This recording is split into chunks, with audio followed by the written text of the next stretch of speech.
નમસ્કાર મિત્રો, સ્વાગત છે તમારું અમારી ચેનલ પર એક નવા વિડીયોમાં। મિત્રો, તમને જણાવી દઈએ કે બધા જ શિવભક્તો શ્રાવણ મહિનાની આતુરતાથી રાહ જોઈ રહ્યા છે અને તે દિવસ આવવામાં થોડો સમય બાકી છે। તો આજે આ વિડીયોમાં આપણે શ્રાવણ સોમવાર વિશે અને શ્રાવણ મહિનાના પહેલાં આપણે કઈ વસ્તુઓ ખરીદવી જોઈએ તે વિશે જાણીશું।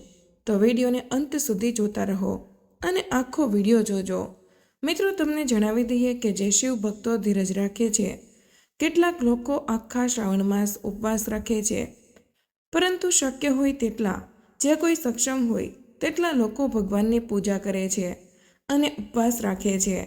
તો મિત્રો, સૌપ્રથમ તમને જણાવી દઈએ કે શ્રાવણનો પવિત્ર મહિનો ક્યારે શરૂ થઈ રહ્યો છે। 25 જુલાઈ શ્રાવણ મહિનો શરૂ થશે અને આ મહિનામાં કેટલા સોમવાર છે કેટલાક લોકોને આ પણ ખબર નથી। તેથી આજે આ વિડીયોમાં આપણે એ પણ જાણીશું કે શ્રાવણ સોમવારમાં કેટલા સોમવાર આવે છે અને કઈ તારીખે કયો સોમવાર કઈ તારીખે આવશે। આજે આપણે આ વિડીયોમાં તમામ પ્રકારની માહિતી જાણી લેશું। જો કે શ્રાવણ સોમવાર હંમેશા જ આવે છે, પરંતુ ક્યારેક 5 હોય છે, પરંતુ આ શ્રાવણ સોમવાર જે 2025માં આવી રહ્યો છે તે ચોક્કસપણે પડી રહ્યો છે। હું તમને જે વિડીયોને અંત વિગતવાર જણાવીશું અને તમે જોશો કેટલાક લોકો 5 રાખવામાં માંગે છે, તેથી તમે જોશો કે તેઓ 5 પૂર્ણ કરે છે। ઠીક છે, તો શ્રાવણ વ્રતનો આ નિયમ પહેલાં જાણીએ। શ્રાવણ મહિનો શરૂ થાય તે પહેલાં તમારે કેટલીક વસ્તુઓનું આયોજન કરવું જોઈએ અને ઓર્ડર આપવો જોઈએ। સૌપ્રથમ તમારા ઘરમાં સૌથી મહત્વપૂર્ણ વસ્તુઓ ગંગાજળ હોવું જોઈએ।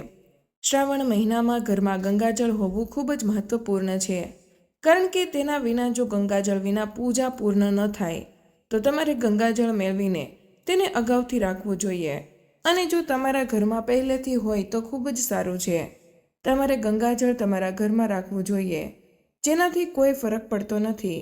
જો કોઈ દિવસ ગંગાજળ મળે તો આખો પરિવાર સાથે મળીને અથવા તો જાતે જઈને સામાન્ય પાણીમાં થોડું ગંગાજળ ભેળવીને અભિષેક કરી શકો છો। તેથી તમારે ક્યાંક ને ક્યાંક ગંગાજળની વ્યવસ્થા કરવી જોઈએ। ચાલો હવે બીજી વાત પણ જાણીએ।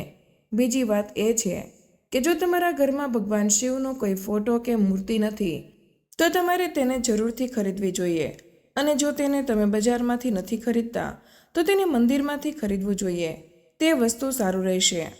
અને તમારે તેની સાથે નાનું શિવલિંગ પણ ખરીદવું જોઈએ, કારણ કે તેની પૂજા કરવી પણ મહત્વપૂર્ણ માનવામાં આવે છે।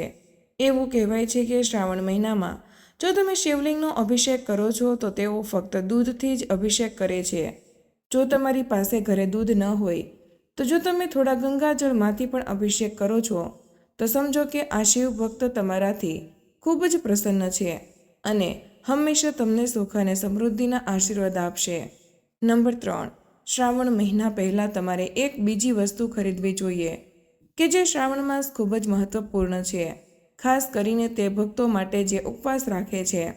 ત્રાંબાનો લોટો જો તમારા ઘરમાં પહેલેથી જ છે તો તેને ખરીદશો નહીં। તમે તેનો ઉપયોગ ફક્ત અને ફક્ત યોગ્ય રીતે સાફ કર્યા પછી જ કરી શકો। તાંબાની સાથે જો તમે ઈચ્છો તો પિત્તળનો લોટો પણ ખરીદી શકો, અને જો તમે ન ઈચ્છો તો જરૂરી નથી। તમે તાંબાના લોટાથી પણ પૂજા કરી શકો છો, કારણ કે હું તમને કહી દઉં કે તમે ભગવાન શિવને ફક્ત તાંબાનું પાણી રેડી શકો છો, પરંતુ તેમાં કોઈ મીઠી વસ્તુ નાખીને અથવા તો તમે દૂધ ઉમેરીને અભિષેક નથી કરી શકતા। પરંતુ જેઓ તે કરે છે તેઓ તેની સાથે કરી રહ્યા છે। એવું માનવામાં આવે છે કે જો તમે તેમાં ખાંડ વગેરે નાખો તો તે મંદિર મદિરાના જેવું બની જાય છે। કેટલાક લોકો તાંબાવાળું દૂધ ઉમેરીને અભિષેક નથી કરતા, તો હવે જુઓ તમારે ફક્ત પિત્તળ ખરીદવું પડશે। આ ધ્યાનમાં રાખો। નંબર 4, આ ખાસ કરીને સ્ત્રીઓ માટે છે, કારણ કે શ્રાવણ મહિનાનો હરિયાળીનું પ્રતીક માનવામાં આવે છે। તેથી દરેક રંગ કેટલો મહત્વપૂર્ણ છે તમે પહેલેથી જ જાણો છો। દરેક રંગ મનમાં સુખ અને સમૃદ્ધિનું પ્રતીક માનવામાં આવે છે। એવું કહેવાય છે કે મહાદેવને દરેક રંગ ખૂબ જ ગમે છે, અને જો કોઈ વ્યક્તિ શ્રાવણ દરમિયાન લીલા કપડાં પહેરે તો મહાદેવ તેના પર ખૂબ જ પ્રસન્ન થાય છે। તો અત્યાર સુધીમાં તમે સમજી ગયા હશો કે અમે શું વાત કરી રહ્યા છીએ। દરેક રંગનો અર્થ મહાદેવને સ્વીકાર માનવામાં આવે છે। સૂટ, સાડી વગેરે ચુંદડી પ્રિન્ટ સાવનમાં લીલો અને ગુલાબી, વાદળી અને પીળો ચુંદડીનું ખૂબ જ મહત્વ છે. આખા સાવન માટે તેને તૈયાર રાખો. લીલો, ગુલાબી, લાલ અને પીળો ચુંદડી પહેરો. પ્રયાસ કરો કે એવા જ કલર પહેરી શકો. એક મહત્વપૂર્ણ વાત, જો શક્ય હોય તો તમારે શ્રાવણના આ 4 સોમવારે બધા જ રંગોને પહેરવા જોઈએ. જો આખા મહિના દરમિયાન શક્ય ન હોય તો કેટલાક લોકો આખા મહિના દરમિયાન તે પહેરી નથી શકતા, તો તેમના માટે પણ અમે કહી રહ્યા છીએ, જો તમે આખા મહિના દરમિયાન લીલા રંગના કપડાં અથવા તો પીળા રંગના કપડાં પહેરી શકતા નથી, તો કારણ કે 4 સોમવાર મહાદેવ માટે માનવામાં આવે છે, તો તમે 4 સોમવારે પણ લીલા રંગના કપડાં પહેરી શકો છો. ફક્ત પશ્ચિમી કપડાં પહેરીને પૂજા કરી શકો છો. જો તમારી પાસે બધા રંગોના કપડાં નથી તો તેને અગાઉથી સીવી લો. એક મહત્વપૂર્ણ વાત, મિત્રો, જો તમારા ઘરમાં કોઈ માંસ કે અન્ય ખોરાક હોય તો શ્રાવણ મહિનો શરૂ થાય તે પહેલાં તમારે બીજી એક વસ્તુ ખરીદવી જોઈએ. જો તમારા ઘરમાં 2 ચૂલા કે બીજું કંઈ ન હોય અને તમારી પાસે ફક્ત એક જ ચૂલો હોય અને તમે તેના પર માંસ અને મુદ્દુરા રાખો છો, તો તમારે આ ન કરવું જોઈએ, કારણ કે શ્રાવણ મહિનો આખા વર્ષમાં એકવાર આવે છે, તેથી આ હંમેશા ન કરવું જોઈએ. મિત્રો, તમારે અલગથી ચૂલો ખરીદવો જોઈએ અને ઉપવાસ, ફરાળ વગેરે માટે તમે જે પણ ખોરાક રાંધો તો તમારે તેના પર રાંધવો જોઈએ, કારણ કે ઉપવાસ દરમિયાન માંસ વગેરે ચૂલા પર રાંધવામાં આવે છે, તો ફરાળ વગેરે ચૂલા પર ન રાંધવું જોઈએ. તેથી તમે એક નાનો ચૂલો કે ઓવન ખરીદી શકો છો, તમારા માટે શ્રેષ્ઠ રહેશે. અને જો તમને કંઈ શંકા હોય કે તેમનાથી સંબંધિત કોઈ પ્રશ્ન હોય તો તમે અમને કમેન્ટ કરીને બોક્સની અંદર પૂછી શકો છો. મિત્રો, જો તમે અલગ ચૂલો રાખો, ઇન્કનેક્શન ચૂલો વગેરે ખરીદી તો સારું રહેશે. આના 1-2 વાસણો ખરીદી, પરંતુ મર્યાદા ખરીદવાનો પ્રયાસ કરો. અને શ્રાવણ મહિનામાં માંસાહારી વગેરે બિલકુલ ન જ ખાવું જોઈએ. ગમે તે કહે છે તે ન ખાવું જોઈએ, પરંતુ ધારો કે જે લોકો કહે છે કે લસણ અને ડુંગળી કોઈના ઘરમાં ઉગાડવામાં નથી આવતી, તો મિત્રો માંસાહાર તો દૂરની વાત છે. તેથી તમારે મને કહેવું જોઈએ. અને આગળની વસ્તુ, તમારે બંગડીઓ વગેરે ખરીદવાની છે. લીલી બંગડી અને લાલ બંગડી રાખવી જોઈએ. પહેલા સોમવારે જ માતા ગૌરીને અર્પણ કરો અને અર્પણ કર્યા પછી સંપૂર્ણ પૂજા કરો. શ્રાવણમાં લીલા રંગની બંગડીઓ પહેરવી જોઈએ. અને તમે દેવી પાર્વતી માટે લાલ બંગડીઓ પણ પહેરી શકો છો, જેનો અર્થ આગળ અને પાછળ થાય છે. શિવને આપણે ભોલે બાપા કહીએ છીએ, તેથી ભોલે બાબાને લીલા અને લાલ બંગડીઓ ગમે છે. તમે જ્યાં પણ જુઓ છો, જો તમને કાચની બંગડીઓ દેખાય તો તેને ખરીદી અને રાખો. જૂની બંગડીઓ રાખો અને દેવીને અર્પણ કર્યા પછી આપણે તે જાતે પહેરવી પડશે. તે સ્પષ્ટ છે. અને સ્ત્રીઓ માટે એક વધુ મહત્વપૂર્ણ વાત, જ્યારે પણ તમે શ્રાવણ સોમવાર રાખો અને તે દિવસે પૂજા કરો ત્યારે 16 શણગાર કર્યા પછી પૂજા કરવી જોઈએ, કારણ કે તેનાથી પતિની પ્રગતિ અને સમૃદ્ધિ થાય છે. જો કોઈ સ્ત્રી શ્રાવણ મહિનાના સોમવારે સંપૂર્ણ 16 શૃંગાર કર્યા પછી પૂજા કરે છે, જો મહાદેવ તેના પર ખૂબ જ પ્રસન્ન થઈ જાય છે. અને શ્રાવણ સોમવારે આવતા 4 સોમવારે કોઈ પણ એક દિવસે તમારે દેવી પાર્વતીને સંપૂર્ણ શણગાર અર્પણ કરવો જોઈએ. તમારે બધી જ વસ્તુઓ અર્પણ કરવી જોઈએ. અને તેમાં સૌથી મહત્વ વસ્તુ સિંદૂર છે. તમારે માતા રાણીને સિંદૂર અર્પણ કરવું જોઈએ, કારણ કે આનાથી માતા રાણી તમારા વૈવાહિક જીવનનું રક્ષણ કરશે અને તમારા વૈવાહિક જીવન પર હંમેશા તેના આશીર્વાદ વરસાવશે. શ્રાવણ પહેલાં તમારે ચંદન વગેરે અથવા તો ભગવાન શિવ માટે રોલી ખરીદી લેવી જોઈએ. અને તમે લાલ ચંદન પણ ખરીદી શકો છો. તમને પૂજાની દુકાન પણ શ્રાવણ મહિનાની પૂજા સંબંધિત તમામ પ્રકારની વસ્તુઓ મળશે. અમે તમને શ્રાવણ મહિનામાં પૂજા કઈ વસ્તુઓથી જરૂરી છે તે પણ જણાવીશું. ચાલો નાની વસ્તુઓ પણ જાણીએ, કારણ કે ઘણી વખત આપણે ભૂલ કરીએ છીએ કે શું ખરીદવું અને શું નહીં, મૂંઝવણ રહે છે. જો આપણે આ બધી જ વસ્તુઓ અગાઉથી ખરીદીને રાખીએ છીએ તો આપણને પૂજા કરવામાં કોઈ જ સમસ્યાનો સામનો નથી કરવો પડતો અને પૂજા ખૂબ જ સરળ રીતે થઈ જાય છે. કેટલીક વસ્તુઓ એવી છે જે તમારે અગાઉથી ખરીદવી પડશે. કેટલીક વસ્તુઓ એવી છે જે તમારે તાજેતરમાં ખરીદવી પડશે, જેમ કે દૂધ અને દહીં, તો તમારે તે જ દિવસે ખરીદવા પડશે. પરંતુ અમે તમને જે વસ્તુઓ જણાવીએ છીએ જે તમારે અગાઉથી ખરીદવાનું છે। વિડીયોમાં આગળ વધીએ તે પહેલાં મિત્રો, જો વિડીયો પસંદ આવ્યો હોય તો વિડીયોને લાઇક અને તમારા મિત્રો સાથે શેર કરજો। ચેનલ પર પહેલીવાર હોય તો ચેનલને સબસ્ક્રાઇબ કરવાનું ભૂલશો નહીં। કમેન્ટ બોક્સમાં જય ભોલેનાથ જરૂરથી લખી દેજો। તો મિત્રો, તમારે જે અગાઉ ખરીદવાનું છે તે પહેલું આવે છે મધ। ભગવાન શિવ માટે ખૂબ જ સારું માનવામાં આવે છે। તેમની પૂજા દરમિયાન મધનો ઉપયોગ ચોક્કસપણે થાય છે અને તમારે ખાંડ અગાઉથી ખરીદવી પડે છે। તે પછી તમારે ચોખા પણ અગાઉ ખરીદવા પડશે અને તે પછી તમારે દીવો ખરીદવો પડે છે, જે માટીનો દીવો છે।